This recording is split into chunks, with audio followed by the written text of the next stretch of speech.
नमस्कार मंडळी, श्री स्वामी समर्थ. कार्तिक पौर्णिमेला त्रिपुरारी पौर्णिमा असं म्हटलं जातं. येत्या 5 नोव्हेंबरला उदय तिथीनुसार कार्तिक पौर्णिमा व्रतस्नान आणि दान 5 नोव्हेंबर 2025 या दिवशी होणार आहे. कार्तिक पौर्णिमा कार्तिकी पौर्णिमेला त्रिपुरारी पौर्णिमा असं म्हटलं जातं आणि याच दिवशी महादेव शिवशंकरांनी त्रिपुरासुराचा वध केला होता. म्हणूनच ही पौर्णिमा त्रिपुरारी पौर्णिमा या नावाने ओळखली जाते. कार्तिक पौर्णिमेचा उत्साह 5 दिवस चालतो. एकादशीपासून सुरू होतो तो पौर्णिमेच्या दिवशी संपतो आणि या 5 दिवसांमध्ये तुम्ही काही खास उपाय केले तर तुमच्या आयुष्यामध्ये आमूलाग्र बदल घडून येऊ शकतात. मग कोणते आहेत ते उपाय जे तुम्हाला करायचे आहेत? चला जाणून घेऊया, पण त्याआधी चॅनलला सबस्क्राईब करायला विसरू नका. एकादशीपासून कार्तिक पौर्णिमेपर्यंत रोज तुळशीला पाणी घालावं आणि तुळशीजवळची माती अंगारा म्हणून लावावी.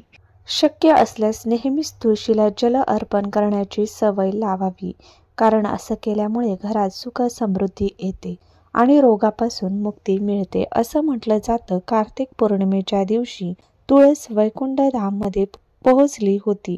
म्हणूनच तिला जल अर्पण केल्याने भगवान विष्णूंचा आशीर्वाद प्राप्त होतो, अशी मान्यता आहे. कार्तिक एकादशीपासून कार्तिक पौर्णिमेपर्यंत रोज आंघोळ करताना पाण्यामध्ये गंगाजल आणि तीळ मिसळून स्नान करावे. असं केल्याने तुमच्या आर्थिक अडचणी, अडकलेली कामं सगळीच मार्गी लागतील. कार्तिकी एकादशीपासून ते पौर्णिमापर्यंतचे 5 दिवस खूप शुभ असतात आणि त्यामुळेच या काळात तुम्ही कुठलाही एक उपाय करून बघा. तुमच्या घराजवळ किंवा गावात नदी किंवा तलाव असेल तर एकादशीपासून कार्तिकी पौर्णिमेपर्यंत रोज एक दिवा लावून तो नदीत किंवा तलावात सोडा.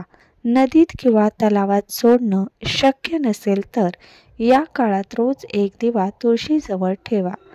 दिवा प्रज्वलित करून नदी आणि तलावात सोडल्याने अकाली मृत्यूचं भय राहत नाही असं मानलं जातं. त्याचबरोबर पितरांचा आशीर्वादही मिळतो. शनी, यम, राहू, केतू इत्यादी ग्रहांचे वाईट प्रभाव टाळण्यासाठी सुद्धा दीपदान केले जातात. कार्तिकी एकादशीपासून ते पौर्णिमेपर्यंतचे 5 दिवस खूप शुभ असतात आणि त्यामुळेच या काळात तुम्ही कुठलीही एक उपाय करून बघा.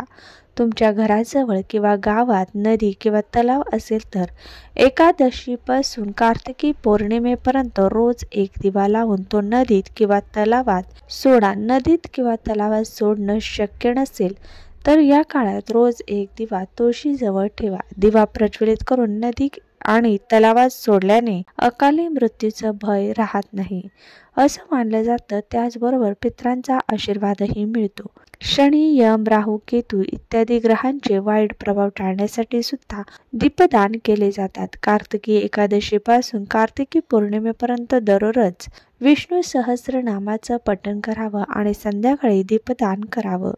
आता जर तुम्हाला विष्णू सहस्रनाम म्हणता येत नसेल किंवा लक्ष्मी स्तोत्र म्हणता येत नसेल तर तुम्ही ते इंटरनेटवर लावून कमीत कमी ऐका. असे केल्याने आर्थिक अडचणी दूर होतात, मान सन्मान मिळतो. तुम्हाला हे वाचणं शक्य नसेल तर ध्यान लावून नियमित ऐकायला सुद्धा पूर्ण प्राप्ती होते आणि ऐकून म्हणायला सुद्धा यायला लागेल.